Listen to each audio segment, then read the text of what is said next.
और ये बहुत अच्छा है कि कल हमें ग्रे लिस्ट में जो डालने की एक टेररिस्ट मुल्क ने कोशिश की और उसकी लीडरशिप जो एक टेररिस्ट ऑर्गेनाइजेशन आरएसएस से तल्लुक़ रखती है, वो टोटली जिस तरह पहले फेल हुए अभी भी फेल हुए हैं। तो इसलिए ये बहुत बड़ी खुशखबरी है हमारी कौम के लिए कि हमें ग्रे लिस्ट में नहीं डाला गया। दूसरा, जनाब स्पीकर, मैं दोबारा प्राइम मिनिस्टर साहब और उनका ये शुक्रिया अदा करता हूँ कि हमारे लीडर चेयरमैन बिलावल भुट्टो जरदारी साहब को उन्होंने बाहर भेजा और वो सबसे यंग लीडर हैं जिन्होंने अपना जाके वहाँ पे पॉइंट ऑफ व्यू दिया, और ना के पॉइंट ऑफ व्यू दिया बल्कि दुनिया को ये बताया कि हमें जो आप टेररिस्ट कहते थे, हम टेररिस्ट नहीं हैं, हम एक पीसफुल मुल्क हैं, और टेररिस्ट कौन है? वो इंडिया है। और ये दुनिया ने माना। उन्होंने कहा कि हम कभी भी जंग नहीं चाहते, लेकिन मैं इस पर ज्यादा बात नहीं करूंगा। उन्होंने कहा हमारी सिर्फ 2 डेडलाइंस हैं, और वो लाइंस क्या हैं? वो एक लाइन हमारा पानी है और दूसरी लाइन हमारी कश्मीर है। तो इसलिए मैं बिलावल साहब को खराज तहसीन पेश करता हूं, और उनके साथ जो डेलीगेशन था उन्होंने भी अपना पॉइंट ऑफ व्यू दिया, मैं उनको भी खराज तहसीन पेश करता हूं। जनाब स्पीकर, फाइनेंस मिनिस्टर साहब ने बजट पेश किया। ये बहुत अच्छा होता कि अगर वो बजट देने से पहले जो पिछले साल का एक रिव्यू जरूर दे देते कि इस लास्ट ईयर में हमने क्या खोया और हमने क्या पाया, लेकिन उन्होंने इसके ऊपर कोई बात नहीं की। उन्होंने बात प्राइवेटाइजेशन के ऊपर की। जनाब स्पीकर, मैं बहुत जल्दी से बात करूंगा कि हमने पीआईए को प्राइवेटाइज किया, जो हम बुरी तरह फेल हुए, और फिर उन्होंने ये कहा कि हमने अभी मोहम्मद अली को लगा दिया है, तो now the things will be better. मेरे ख्याल में उनको ये नहीं कहना चाहिए था, इसलिए कि अगर ये पर्सनैलिटीज मैटर करती हैं तो इसका मतलब है हमारे जो इंस्टीट्यूशंस हैं वो स्ट्रांग नहीं है, जो हमारी मिनिस्ट्रीज हैं उनकी पॉलिसीज नहीं है। और ये पीआईए को प्राइवेटाइज के लिए 10 अरब की बोली आती है, और सर आपने 3 अरब रुपया जो है वो कंसल्टेंसी की मदद में दे दी है। हमें बताया जाए कि 3 अरब किसको दिया गया और क्यों दिया गया है। दूसरी बात, उन्होंने कहा कि जी हम अपने एयरपोर्ट जो है उनको प्राइवेटाइज करेंगे। सर, एयरपोर्ट को जो इस्लामाबाद शहीद बेनज़ीर भुट्टो एयरपोर्ट है उसकी ऑलरेडी हमने उसका नाम रख दिया है सर अभी, और ये नाम मैं रिक्वेस्ट करूंगा गवर्नमेंट से कि इसका नोटिफिकेशन जल्दी से ये इशू कर दें, क्योंकि ये ऑलरेडी कमेटी में अप्रूव हो चुका है। उसके लिए बोली हुई, लेकिन सर उस बोली को रिजेक्ट कर दिया गया। उसको पास करके मेरे पास लेटर है, वो कह के सर हमारे ऊपर कौन ट्रस्ट करेगा? Nobody will trust on this. Sir, जो बजट उन्होंने दिया लास्ट टाइम भी, ये बिलावल भुट्टो जरदारी साहब ने ये कहा था कि ये बजट से पहले जो इसके स्नैप्सिस हैं, ये इसके बुलेट पॉइंट्स हैं, वो इस हाल को डिस्ट्रीब्यूट किए जाएं और उस पर पहले डिबेट हो, ताकि ये सब इनपुट उसमें दे सकें। और अगर ये ऐसे होता तो जिस दिन उन्होंने अपनी स्पीच की, उस स्पीच में आज शायद जो 90% जो माइक टूटे हुए हैं शायद वो ना टूटते। जनाब स्पीकर, मैं अभी बजट के ऊपर आऊंगा, और बजट के ऊपर आने से पहले मैं एक ये बात करूंगा कि जब भी पीपल्स पार्टी ने बजट दिया है, उसने हमेशा एक गरीब, किसान, मजदूर और कम तबके वाले आदमी का बजट दिया है। और हमेशा उस बजट का नाम अवाम दोस्त बजट होता था। लेकिन मुझे अफसोस से कहना पड़ रहा है कि आज जो बजट है, सब उसको कह रहे हैं कि ये एक IMF का बजट है। सर, हम IMF प्रोग्राम में जरूर हैं, लेकिन 22 मई को IMF की वेबसाइट पे ये पूरा बजट उधर मौजूद था।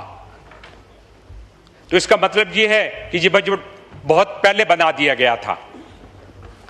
जनाब स्पीकर, मेरी इससे रिक्वेस्ट ये है कि जब IMF के साथ मीटिंग हो तो हर पार्टी के एक नुमाइंदा उधर जरूर होना चाहिए जो IMF के साथ बात कर सके।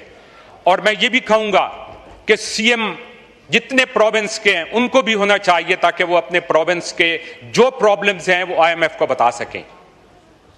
लेकिन ऐसे नहीं होता, हमें कुछ बात का पता ही नहीं होता और हम ये कहते हैं कि ये बजट जो है वो IMF ने बनाया है।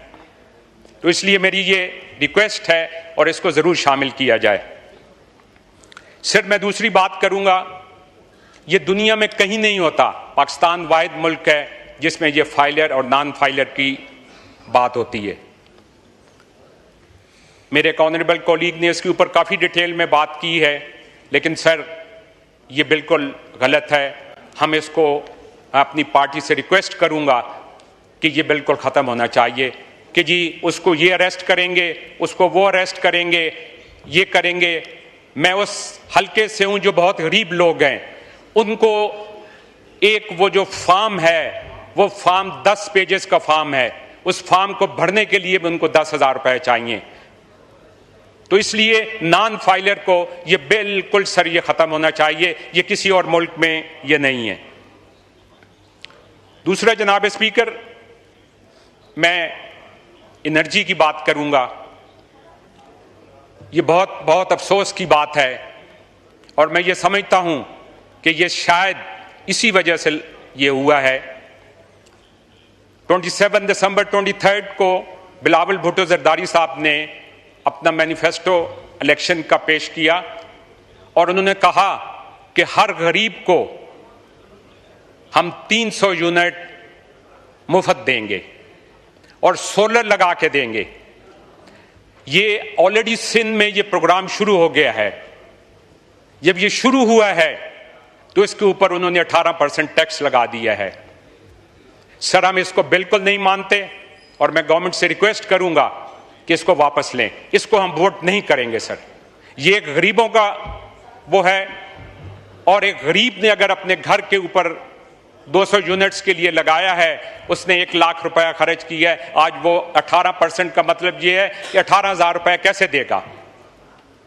ये गवर्नमेंट को सोचना चाहिए। सर, दूसरा, मुझे ये पब्लिक सेक्टर डेवलपमेंट प्रोग्राम मैंने काफी पढ़ा है, लेकिन मुझे अफसोस से ये कहना पड़ रहा है कि मुझे पहली दफा पता चला है कि पाकिस्तान की डेफिनेशन क्या है। पाकिस्तान की डेफिनेशन इज सियालकोट से लेके साहिवाल तक, बिकॉज इसके अंदर 1 ट्रिलियन रुपीस में 80% जो मैंने नाम लिया है, वहां पे कोई रोड्स के लिए कोई 5 अरब रुपए, तो सिर्फ एक जगह को मैं उसका नाम नहीं लेना चाहता बिकॉज उन्होंने खुद ये बजट बनाया है, उन्होंने वहां पे संगड़ियाल के लिए रखा है। सर, ये बिल्कुल गलत बात है। सर, हम आपसे रिक्वेस्ट करते हैं, हमारे CM साहब बार बार यहां आते रहे, मीटिंग्स होती रहीं और उन्होंने कहा कि हम अपना राइट कॉन्स्टिट्यूशन के हिसाब से जो है हम आपसे मांगते हैं। सर, उन्होंने जब सखर हैदराबाद की बात की, प्राइम मिनिस्टर साहब ने कहा इस किताब के अंदर उसका कोई जिक्र नहीं है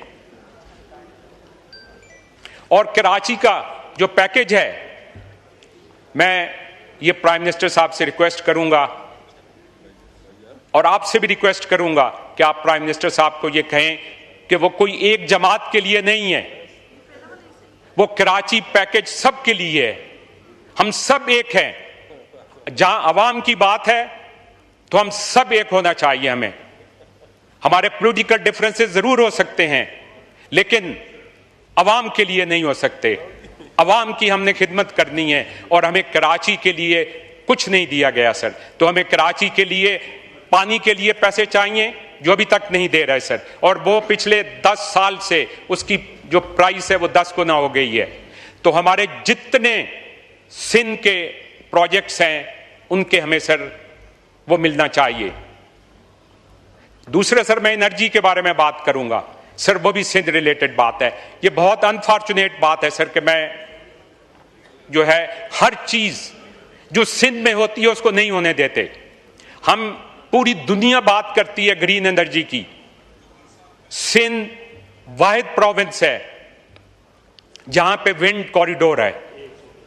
और सर इंडिया, मैं उसका नाम भी नहीं लेना चाहता, इसी कॉरिडोर से 20,000 मेगावाट बिजली बना रहा है और हम कितनी बना रहे हैं? 2700, और उनसे भी नहीं ले रहे।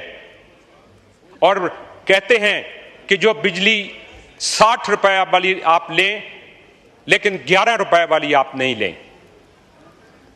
सर हमारे पास इस वक्त 7,000 मेगावाट बिजली सरप्लस है।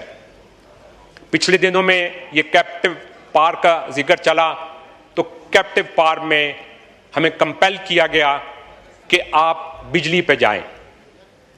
सर हम बिजली पे चले गए। सर बिजली की जो प्राइस है अभी तो 7,000 सरप्लस है। उस सरप्लस में पहले आपको है कि हमारे घर के अंदर भी है, इंडस्ट्रीज में भी है कि there are peak hours and there are normal hours. Now the peak hours उस वक्त बनाए गए थे जब लोड शेडिंग होती थी कि जी 6 से लेकर 10 बजे तक लोग घरों में काम ना करें। लेकिन सर अभी जब सरप्लस है, और IMF ने कहा है ये बात कि हमसे गलती हो गई है, सर 36 रुपए पीक आवर्स में है, नॉर्मल आवर्स में 29 रुपीज है। तो हमने रिक्वेस्ट की कि इसको एवरेज आउट करके 32 रुपए कर दें, लेकिन वो भी करने को तैयार नहीं है सर। सर उसके बाद हम पीपल्स पार्टी ने जब भी बजट दिया है, हिस्ट्री में हमारे president, honourable president Asif Ali Zardari साहब ने ये बात, यूसुफ रजा गिलानी साहब प्राइम मिनिस्टर थे और उनको कहा कि गंदम की प्राइस आप डबल कर दें। That was the first time in the history कि जो गंदम की प्राइस वो हुई थी। सर मैं आज ये गवर्नमेंट से रिक्वेस्ट करता हूं कि जो फार्मर्स हैं वो जिस भी प्रोविंस से हैं उनकी जो गंदम है वो गवर्नमेंट खरीदे, और खरीद के उसको जिस तरीके से, बहुत से तरीके उसके हो सकते हैं, अगर ये बात लंबी हो जाएगी बिकॉज आपने कहा है, तो इसलिए आई विल रिक्वेस्ट कि गवर्नमेंट उसको लेके किसानों को वो करे, उनको सपोर्ट। वाइंड अप करें। Right sir. सर दूसरी बात, दो बहुत बड़े चैलेंजिंग हैं, एक क्लाइमेट और एक फूड सिक्योरिटी। सर मुझे बहुत अफसोस हुआ कि क्लाइमेट चेंज के इसमें 5 अरब रुपए रखे गए हैं सर, और फूड सिक्योरिटी के लिए 2 अरब रुपए, और दुनिया में सबसे बड़े चैलेंज ये हैं। ठीक है, मैं सर आखिरी पॉइंट सर मैं बस सिर्फ ये रिक्वेस्ट करूंगा, जो मेरे भाई उधर भी बैठे हैं या इधर भी हैं, कि let us rise above partisan interest and work collectively for the betterment of our poor people and the advancement of our nation. Pakistan हमेशा जिंदाबाद। Thank you sir. शुक्रिया। रियाज फतियाना साहब जी, 1 मिनट। रियाज फतियाना साहब